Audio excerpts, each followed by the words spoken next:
How's it hanging, my garage gym geeks, Peloton peeps, and all the rest of you fitness freaks? I got a pretty short weekly update for you all today, starting with Peloton now beginning to add what are essentially Lululemon commercials prior to some classes.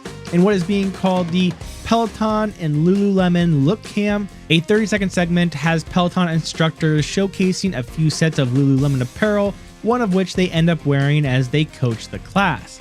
Now, I'm not sure how many streaming services out there that are charging over $40 per month also include commercials, but my guess is not too many. The integrated Lululemon ads don't seem too bad right now, as it seems limited to select classes, though with Peloton's financial troubles, its CEO quitting, and a potential private equity buyout, it's not too hard to imagine these commercials becoming more frequent. And I'm also not sure this will help Peloton achieve its goal of generating more revenue anyway. Peloton membership cancellation rates have been increasing over the past year, and adding commercials prior to classes, while it may generate some revenue up front, may further add fuel to increase those cancellation rates further. And it doesn't look like Peloton instructor Hannah Frankson is a fan either, all but publicly declaring this week on her Instagram that she is on her way out. She wrote, quote, "Once again, thank you to every single person who has ever done a ride or a run with me. I sometimes still sit and think, damn, all I want to do is have fun on a stationary bike. Through that, I've met so many amazing people. I'm working with two of the best brands on the planet. It never gets old. I never take it for granted. I am so grateful for everybody's continued support. Even when other opportunities arise, I will never forget that fitness and fun brought me here." Now, later after this post blew up, Hannah updated her post stating, quote, "To confirm, this was just a cute post to say thank you. I was reflecting on all of the other amazing outside opportunities I've had since being a Peloton instructor. I feel very lucky, but I will never forget it was fitness and a love for movement that got me here. I'm not leaving." And look, I get that she's saying now that she doesn't have any plans to leave, but come on, nobody posts something like even when other opportunities arise without planning to head out. So yeah, my money is that Hannah's got some stuff coming up and will be heading out soon. Now, speaking of Peloton's uncertain future, Bloomberg reported this week that Peloton has hired JP Morgan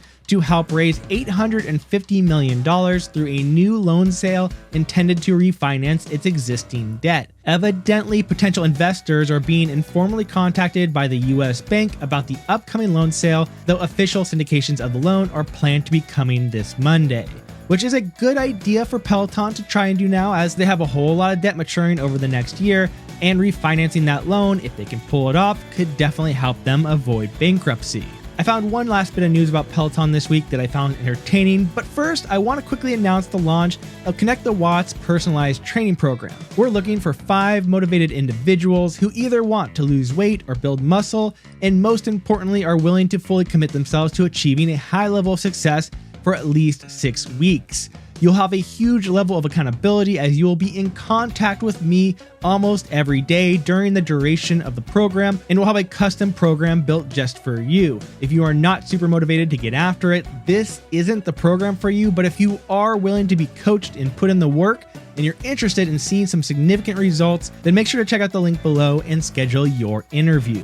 Okay, so back to Peloton. A woman from Harrison County, Mississippi, recently filed a lawsuit suing Peloton and seeks an unspecified amount of damages from an injury she allegedly sustained on her Peloton bike. Evidently, the day this woman got her bike, she reported that the bike's handlebars collapsed into their support column, which basically means she didn't tighten it enough. And then the next day, she says that the bike's seat collapsed to its base. Can somebody teach this girl how to tighten a damn knob? God damn. Well, evidently the seat collapsed throughout her back, and now she thinks Peloton is to blame. Well, best of luck with that, but I don't think she's going to win much of anything for this one.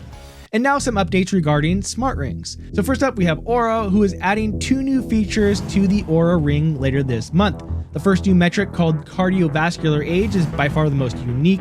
To monitor this, the Oura Ring will use its PPG sensors to measure and determine arterial stiffness, as higher levels of arterial stiffness suggest a less efficient vascular system that has more trouble handling changes in blood pressure compared with more flexible blood vessels. Oura says its cardiovascular age metric will help members get a sense of how old their vascular system is compared to their chronological age, and the Oura Ring will need at least 14 days of tracking in order to provide the new metric.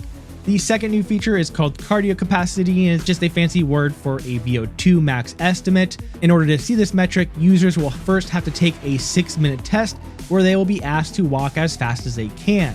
I am skeptical about this measurement since it is taken from a simple speed walk test, which, while that may be easiest for a wide range of users to take, is definitely going to lead to scores that are far from accurate. The last update this week comes from UltraHuman, who for the first time among smart rings is releasing a home health monitoring device that pairs with its UltraHuman Ring Air. The UltraHuman Home tracks your external environment with sensors to monitor exposure to artificial and natural light, air quality, humidity, and noise levels.